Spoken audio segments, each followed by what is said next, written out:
नमस्कार, जय हिंद। बहुत बहुत स्वागत है आप सभी के अपने परिवार सारथी एजुकेशन अड्डा में। और आज इस क्लास का हमारा जो है सरहद सीरीज का 13वां दिन है, जिसमें हम लोग प्रीवियस ईयर क्वेश्चंस को देख रहे हैं। यदि क्लासेस आप लोगों को अच्छी लग रही हो तो आप अपने साथियों के साथ शेयर करें और साथ ही हमारे चैनल को सब्सक्राइब करके हमारा भी मनोबल ऊंचा करें। तो चलिए क्लास की शुरुआत करते हैं बिना किसी देर के। और क्लास का जो फर्स्ट क्वेश्चन है आप लोग पढ़ेंगे, इसको ध्यान से समझेंगे, ध्यान से जाकर के एग्जाम देंगे, ठीक है। क्योंकि एग्जाम में क्वेश्चन जो होगा, सारे क्वेश्चंस एग्जाम में आए हुए हैं जो प्रीवियस ईयर्स में आए हुए हैं, और इस लेवल से ज्यादा दे नहीं सकता है, क्योंकि जो टाइमिंग और क्वेश्चन की संख्या है उसको देखते हुए ज्यादा लेवल हाई करेगा तो स्टूडेंट्स को दिक्कत होगी। तो चलिए फर्स्ट क्वेश्चन क्या है। कह रहे कि सूरज 18 किलोमीटर की एक दूरी को 12 मिनट में तय करता है। 18 किलोमीटर उसका क्या है भाई, डिस्टेंस है, और उसको वो 12 मिनट में तय कर रहा है। बात समझ में आया। अब कह रहा है कि यदि उसकी गति 30 किलोमीटर प्रति घंटा कम हो जाती है, अब उसकी जो स्पीड है उसको 30 किलोमीटर प्रति आवर जो है उसको रिड्यूस किया जाता है, तो अब सूरज को कितना समय लगेगा। थोड़ा सा क्वेश्चन जो है कट गया है, यही कह रहा है। देखिए बहुत ही आसान सा प्रश्न है। कह रहा है कि 18 किलोमीटर जो है इसको 12 मिनट का समय लग रहा है। हमारा जो चाल होना चाहिए वो कम से कम किलोमीटर प्रति घंटा में तो होना चाहिए, क्योंकि यहाँ पर किलोमीटर प्रति घंटा कम करने की बात कर रहा है, और यहाँ पर इधर किलोमीटर में दिया है, इधर मिनट में दिया है। मीटर पर सेकंड में रहता तो भी कोई दिक्कत नहीं होती, लेकिन इसमें थोड़ी सी समस्या तो दिख रही है। कोई बात नहीं। यहाँ पर 12 मिनट जो दिया है, यहाँ पर 18 किलोमीटर दिया है। 12 मिनट को 1 घंटा करने के लिए 1 घंटे में 60 मिनट होते हैं, तो इस 12 मिनट को 60 करने के लिए हमें कितना से गुणा करना पड़ेगा भाई, 5 से। तो इधर भी अगर हम लोग 5 से कर दें तो कोई दिक्कत होने वाला नहीं है, क्योंकि किसी भी इक्वेशन में अगर दोनों तरफ कोई भी अगर प्रोसेस कर दें बराबर की स्थिति में, तो उससे इक्वेशन में कोई बदलाव नहीं आता है, सभी को पता है। ये 18 5 क्या हो जाएगा भाई, 90 किलोमीटर, और ये 1 घंटे का समय आ गया, यानी कि पर आवर। अब कह रहा है कि 90 किलोमीटर प्रति घंटे के हिसाब से पहले जा रहा था, अभी जो है ये 30 किलोमीटर प्रति घंटा के हिसाब से, यानी कि अब 60 किलोमीटर प्रति घंटे के हिसाब से जाएगा। बात समझ में आया। यानी कि 18 को अगर हम लोग 12 मिनट ले रहा था, 18 को 12 मिनट में ले रहा था, या अगर इसको 90 किलोमीटर जाने के लिए 60 मिनट का समय लग रहा है, ऐसे भी कर सकते हैं। तो 60 किलोमीटर जाने के लिए इसको कितना समय लगेगा, तो 60 से 60 कट जाएगा, और 1 से बराबर क्या हो जाएगा, 90 मिनट। इसका मतलब कि 1.5 घंटा, ठीक है। और मिनट में अगर चेंज करना हो तो कोई दिक्कत नहीं, इसे भी हम लोग रख सकते हैं। तो कह रहा है कि अब इस 30 किलोमीटर थोड़ा हम लोग मीटर में बदल दें। किस में बदल दें, मीटर में। यानी कि 6 हो जाएगा यहाँ पर ना, जब 5 से डिवाइड करेंगे 30 को, अगर 5 से हम डिवाइड करें तो 6 किलोमीटर हो जाएगा। कितना समय लगेगा, तो इसे ये हो जाएगा, यानी कि 36 मिनट का समय लगेगा। ठीक, चलते हैं अगले प्रश्न की ओर। प्रश्न सभी बहुत बढ़िया प्रश्न है और सभी इंपॉर्टेंट प्रश्न है। करके एक वस्तु को अंकित मूल्य जो दिया हुआ है आपका 8,840 रुपए है। यदि इस वस्तु पर 35% की छूट दी गई है तो वस्तु का विक्रय मूल्य क्या होगा। क्या कह रहे हैं भाई, इसका जो सीपी है, सीपी कितना है, 8,840 रुपए है। क्लियर है। अगर इस पर डिस्काउंट जो दिया गया है वो 35% का दिया है, तो एसपी क्या होगा। तो एसपी की वैल्यू पूछ रहा है, तो एसपी इज इक्वल टू 8,840 रुपए। अब इसको अगर मान चलो कि 35% का डिस्काउंट दे रहा है, तो पहले इसकी वैल्यू 100 थी, किसी भी चीज की वैल्यू 100 होती है, 100% होती है। 35% छूट दे दिया, यानी कि बेचेगा वो किस वैल्यू पर, तो 65 की वैल्यू पर। क्योंकि जब आप लोगों को यहाँ पर छूट दिया गया हो या हानि दिया गया हो, तो उसको 100 में से घटाते हैं, जोड़ते नहीं है। लाभ को जोड़ा जाता है, 100 में जोड़ा जाता है, और ये तो 100 में से क्या करते हैं, घटाते हैं। अब यहाँ पर क्या हो जाएगा भाई, 100 हो जाएगा, 1 0 से 1 0 कट जाएगा, ये हो जाएगा 13 5 65, ये हो जाएगा 5 के बार में 2 बार में, 2 से ये कट जाएगा कितने बार में, 4 4 2, 3 दूनी का 6, किस में दिख रहा है भाई, लास्ट में 6, तो 2 संख्याओं में है यहाँ पर। अब यहाँ पर देखेंगे 13 चौका 52, ठीक है, 13 चौका 52 और 13 चौका 52, लगभग आप लोगों को 5746 रुपए हो जाएगा। इन सब गुणा करके देख सकते हैं, कोई दिक्कत नहीं है, उतना ही आएगा। करेगा दो संख्याओं के महत्तम समाप्तिवर्तक और लघुत्तम समाप्तिवर्तक का गुणनफल जो है, देखिए ठीक है, 216 दिया है। यदि एक संख्या 12 है तो सबको पता है कैसे निकलता है, पहली संख्या गुणे दूसरी संख्या बराबर एलसीएम इंटू एचसीएफ, ये होता है इसका फॉर्मूला। छोटा सा फॉर्मूला, छोटा सा क्वेश्चन, ठीक है। तो दोनों का तो गुणनफल दे दिया है, कितना भाई 216। इसमें से एक संख्या दे दिया है कितना 12, दूसरी संख्या में नहीं पता है, तो इन दोनों संख्याओं का अनुपात क्या होगा। पहले एक संख्या तो 12 दिया है, तो इन संख्याओं का बोल रहा है, यानी कि दूसरी संख्या इसमें से हाइड है, दूसरी हमें फाइंड करना पड़ेगा। जब दूसरी फाइंड करेंगे तो इससे ये कट जाए कितने बार में भाई, तो 12 है कम 12, 9 12 8 96, 18 बार में। अब इन दोनों का अनुपात पूछ रहा है 12 का और 18 का, तो 6 के पहाड़ा में 2 बार में और ये 3 बार में, 2:3 आप लोगों को दिख रहा है यहाँ पर। ऑप्शन नंबर क्या हो जाएगा भाई, डी हो जाएगा। ऑप्शन नंबर क्या होगा, डी होगा। चलते हैं अगले प्रश्न की ओर। करेक्ट, राजू ने 15 रुपए प्रति गिलास की दर से गिलास खरीदे, 12 रुपए प्रति गिलास की दर से इन्हें बेच दिया, 42 गिलास बेचने पर हानि प्रतिशत क्या होगा। ठीक है, अब कह रहा है कि 15 रुपए के हिसाब से 42 गिलास खरीदा है, यानी कितने रुपए खरीदा है, 42 गिलास खरीदा है, 42 गिलास खरीदा है और 15 रुपए के हिसाब से। अगर हम लोग यहाँ पर बात करें कि इसका सीपी का जो वैल्यू होगा वो कितना होगा, 15 को 42 से गुना करेंगे तो 42 में 420, 630 हो जाएगा। एसपी की अगर हम लोग बात करेंगे सेलिंग प्राइस की, विक्रय मूल्य की बात करें, तो जब विक्रय मूल्य की बात करेंगे तो 12 को 42 से गुना करना पड़ेगा, यानी कि 42 को 12 से करना पड़ेगा, तो 420 और 42 दूनी का क्या हो जाएगा भाई 84। इन दोनों को जोड़ देते हैं, कितना हो जाएगा भाई 504 रुपए। अब यहाँ पर देख रहे हैं कि खरीद करके लाया 630 रुपए में, बेच दिया कितने में 504 रुपए में, तो घाटा तो लग ही गया ना, घाटा तो बिल्कुल लग गया। जब घाटा लग गया तो कितने का घाटा लगा भाई, तो 6 2 और ये 126 रुपए का, 126 रुपए का घाटा लग गया। सीपी कितना है 630 रुपए, ठीक है, और गुणे क्या हो जाएगा 100, इससे ये कट गया, इससे ये 2 बार में कटेगा, 10 दूनी का क्या हो जाएगा भाई 20% का उसको घाटा लग गया। ठीक है, अगर हम लोग डायरेक्ट निकालते 42 गिलास को छोड़ देते, तो 42 हम लोग ये गुणा कर रहे हैं दिखाने के लिए ताकि सही कंसेप्ट से जाए, लेकिन मान लो कि अगर हम लोग 42 से नहीं करते तो डायरेक्ट भी करके इसको कर सकते हैं। 3 रुपए का घाटा लग रहा है, तो 15 और ये 100, इससे ही कट जाएगा 5 बार में, इससे कट जाएगा 20 बार में। बात समझ में आया, 42 का पूछा है, चाहे 100 का पूछा है, चाहे 1000 का पूछा है, बस उतना ही आएगा, 20% आएगा। कह कि एक बैग में 785 रुपए हैं, जिसमें 2 रुपए, 5 रुपए और 10 रुपए के सिक्के दिए गए हैं। सिक्का का जो रेशियो है 6 9 10 के अनुपात में है। पहले देखिए, इसमें जो 2 रुपए के ये क्या वैल्यू है, और ये 5 रुपए के, ये 10 रुपए का है। और इनका जो रेशियो दिया है 6 9 और 10, टोटल वैल्यू 785 रुपए, कोई दिक्कत नहीं है। वैल्यू और रुपीस को गुणा कर लिया जाता है, 6 दूनी का 12, 9 5 45, ठीक है, और ये कितना हो जाएगा भाई 10 10 में 100, यानी कि सबके रेशियो आ गए, यानी कि टोटल वैल्यू आ गया, टोटल इसका अमाउंट वैल्यू का, यानी कि टोटल वैल्यू का अमाउंट आ गया आपका, यानी कि सबको मिला करके उस बैग में 785 रुपए। जब सबको मिलाएंगे तो ये हो जाएगा 47 57, 157, एक्स की वैल्यू जो होगी 785 रुपए। क्लियर है, इससे ये कट जाएगा 5 बार में। ठीक है, रेशियो जो है इसका, ये क्या है, रेशियो है, ये क्या है, रेशियो है, ये 9 रेशियो में है। 5 रुपए के सिक्के कितने हैं, 9 रेशियो में है।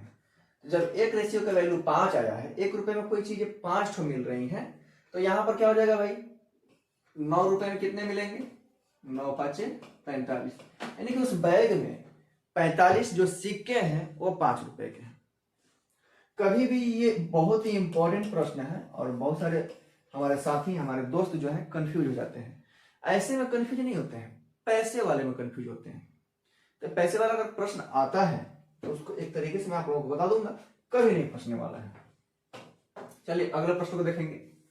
करके यदि एक संख्या का 40% उस संख्या के 1/4 से 105 अधिक है। एक संख्या हमें नहीं पता है, लेकिन उस संख्या का जो 40% है, 40% उस संख्या के 1/4 से, उसी संख्या से कि 1/4 से 105 अधिक है, 105 अधिक है। चलिए, तो संख्या के और 35% में कितना अंतर होगा तो बाद में पता चलेगा। पहले तो इसको हम सोल्व करेंगे, x की वैल्यू लाएंगे, यहां पर ये इससे कट जाएगा, इसे 2 बार में और ये 5 बार में, यानी कि यहां पर क्या हो जाएगा भाई, ये क्या हो जाएगा, x को जब 2 से करेंगे तो 2x और नीचे में क्या आया है 5, ये इधर सीधा रहेगा, माइनस में हो जाएगा, बराबर 105। अगर इन दोनों का हम लोग एलसीएम लें, इन दोनों का अगर एलसीएम ले तो 5 चौक का 20 हो जाएगा, 4 दूनी का 8x, ठीक, और माइनस 5x बराबर 105 हो जाएगा ना यहाँ। तो 3x बटे में 20 अब बराबर क्या हो जाएगा 105। इसे ही कट जाएगा कितने बार में भाई, 35 या 105। x की वैल्यू कितनी आ गई 700, यानी कि x की वैल्यू कितनी आ गई 700। अगर हम लोग 700 का 35% निकालें, क्योंकि आगे भी प्रोसेस दिया है, ठीक, तो 35 को 7 से जब करेंगे तो 7 3 का 21, ठीक है। 35 को अगर हम लोग 7 से करें, 7 5 35 के 5 हासिल 3, 7 3 का 21 और 3 24, 245 इसमें से घटा देंगे, ताकि दोनों को क्या पूछ रहा है भाई, डिफरेंस पूछ रहा है।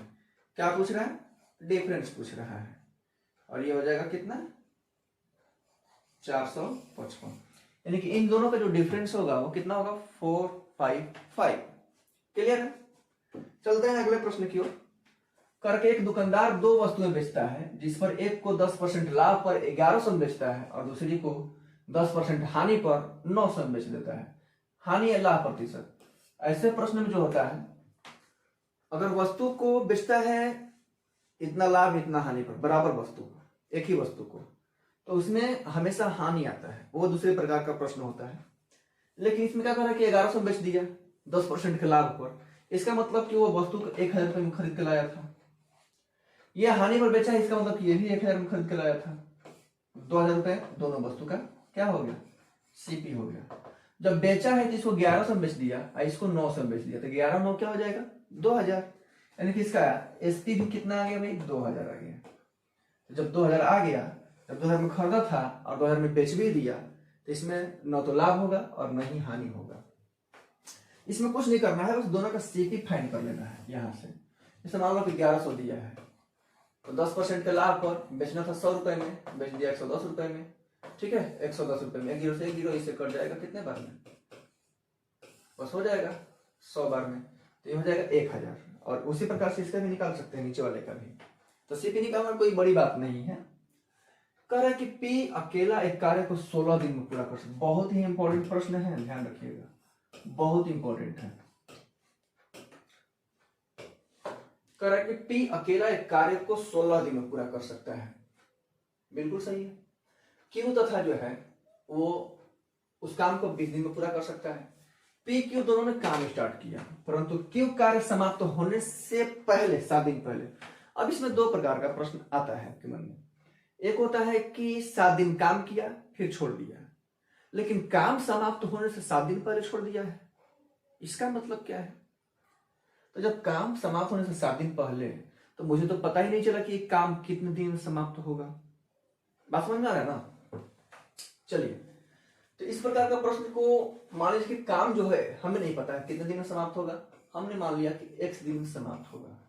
उस x काम को p भी कर रहा है 16 दिन में, और ये x काम को पूरे जो खत्म होने वाला दिन है इसमें से 7 दिन पहले ही चला गया, और ये काम कर रहा है 20 दिन में। और काम कितना है भाई, एक ही काम है। दोनों मिलकर के एक ही काम वो कर रहे हैं ना, दोनों मिलकर के एक ही काम को, सेम वर्क को कर रहे हैं। तो इस प्रकार का जो प्रश्न आता है तो ऐसे आप सोल्व कीजिएगा, आसानी से आ जाएगा।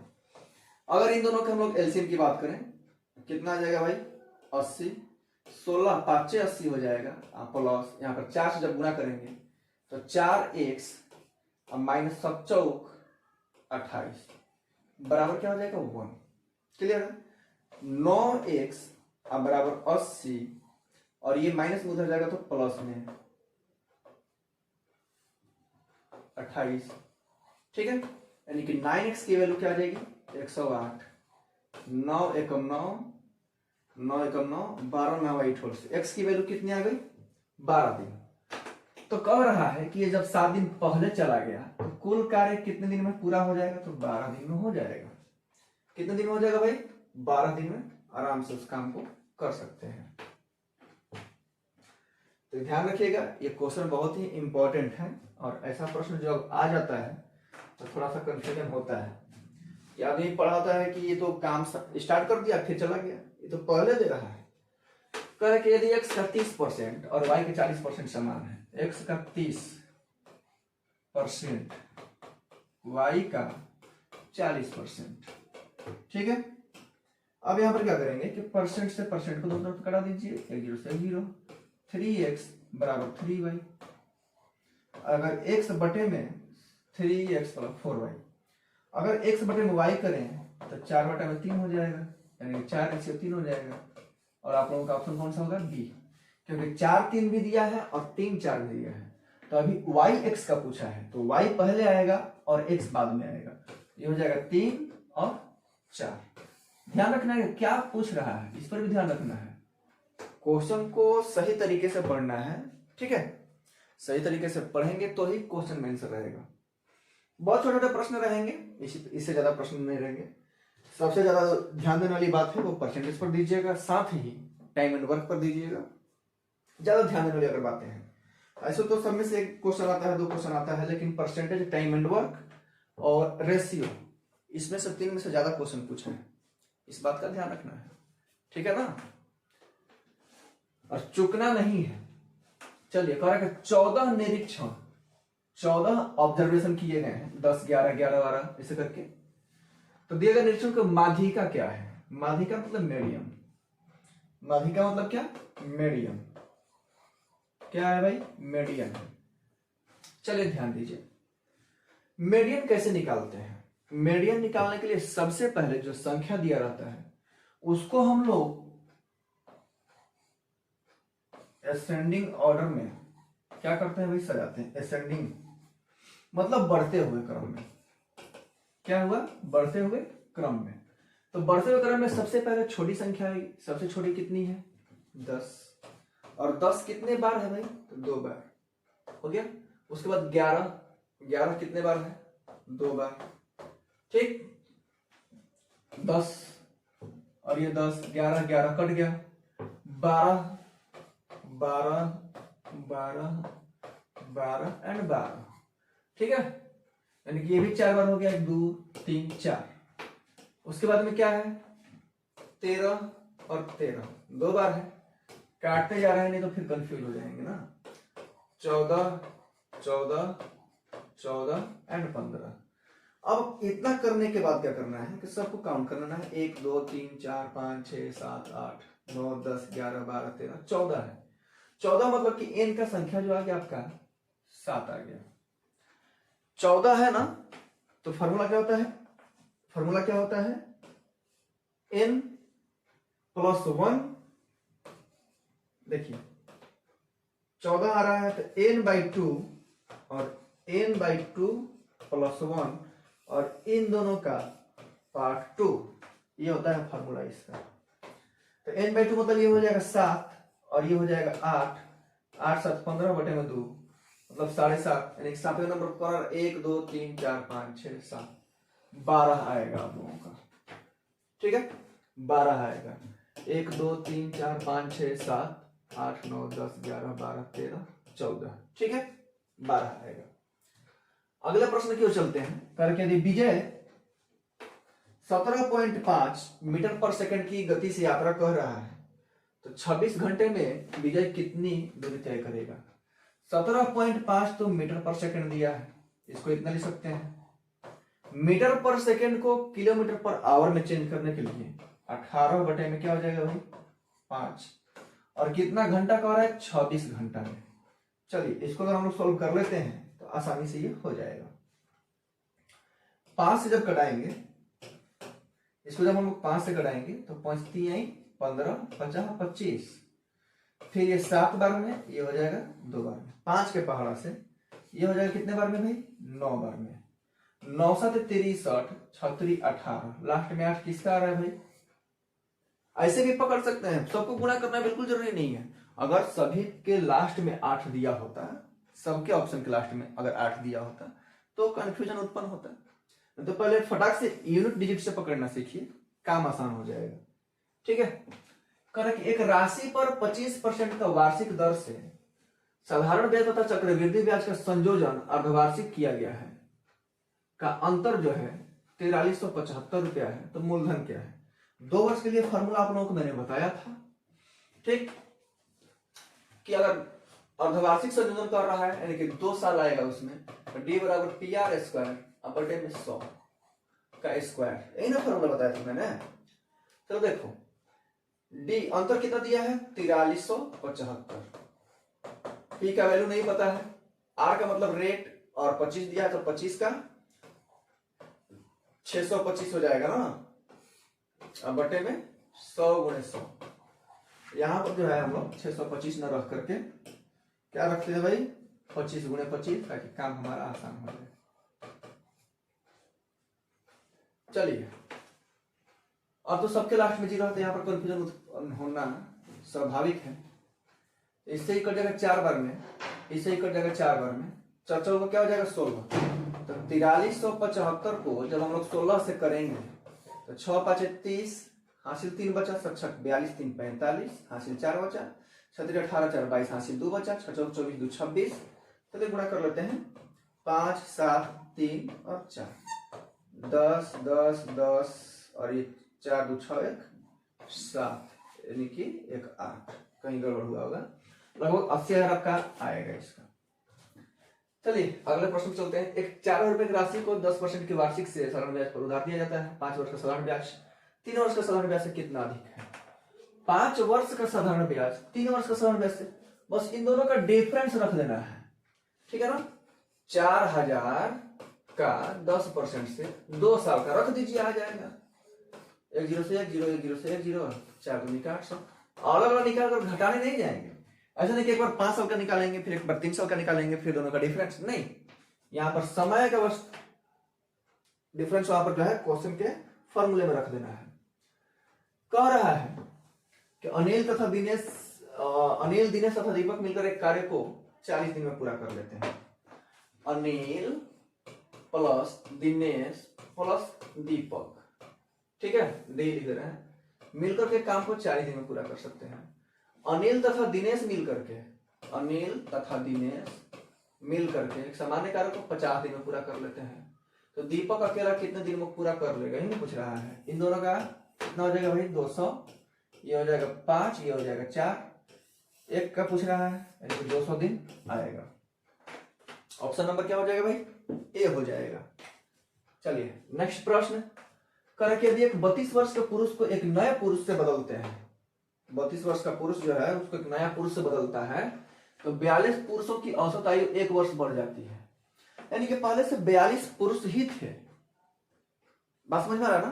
पहले से 42 पुरुष ही थे, लेकिन 32 वर्ष के जगह पर उसमें से निकाल दिया गया, एक नया पुरुष को बुलाया गया, जिससे कि इन लोगों का जो पहले से औसत था वो 1 बढ़ गया, ठीक है। तो जो नया पुरुष आया है या नया पुरुष गया है कभी कभी देता है, तो उसकी उम्र कितनी होगी? तो 42 पुरुष हैं प्लस 32 को रिप्लेस किया जा रहा है, तो औसत 1 बढ़ जाती है, और बढ़ने के लिए हमने यहाँ पर प्लस लगाया है, क्योंकि आप लोगों को मैंने बताया था कि इसका फॉर्मूला होता है औसत। ध्यान रखिएगा, एक लाइन का फॉर्मूला है, एक लाइन का फॉर्मूला जो है औसत के अधिकतर प्रश्न को सॉल्व कर देता है, सिर्फ एक लाइन का ये फॉर्मूला, ठीक है ना। तो औसत प्लस माइनस संख्या गुणे वृद्धि यानी कि इंक्रीजमेंट या कमी। जब वृद्धि की बात करेगा तो यहां पर प्लस रखेंगे, जब कमी की बात करेगा तो माइनस रखेंगे। बाकी संख्या यहां पर 32 का 32 ही है, क्योंकि आदमी को रिप्लेस किया गया है। कभी कभी उसके जगह पर दूसरा व्यक्ति भी आ गया है, लेकिन कभी कभी अन्य व्यक्ति भी शामिल हो जाता है, तो उस समय संख्या देखेंगे कि अभी तो संख्या हमारा 32 का 32 ही है, लेकिन जब एक व्यक्ति आ जाता है फिर 33 हो जाएगा, लेकिन इसमें रिप्लेस किया गया है, एक ठो को भेजकर उसकी जगह पर बुलाया गया। तो औसत प्लस संख्या गुणे वृद्धि हो गया फॉर्मूला पर। तो ये दोनों को अगर गुणा कर जोड़ लें कितना हो जाएगा, 2 2 4 और 4 3 7, यानी कि उस व्यक्ति का जो उम्र है वो 74 वर्ष है। करेक्ट। अगला तो जो है वही क्वेश्चन आ गया है, और आज का जो क्लास है इसका लास्ट प्रश्न यहीं तक था, क्योंकि मैंने जो है सिंप्लीफिकेशन का प्रश्न नहीं लिया है। सिंप्लीफिकेशन का लास्ट में एक बार लंबा क्लास ले लेंगे। फिर दीजिए हमें इजाजत। अगर आप लोगों को क्लास अच्छी लगी हो तो क्लास को लाइक कर दीजिएगा और अपने दोस्तों के साथ भी शेयर कर दीजिएगा, और चैनल पर पहली बार आए होंगे तो सब्सक्राइब कर दीजिएगा। फिर मिलेंगे आप लोगों से नेक्स्ट क्लास में, तब तक के लिए जय हिंद।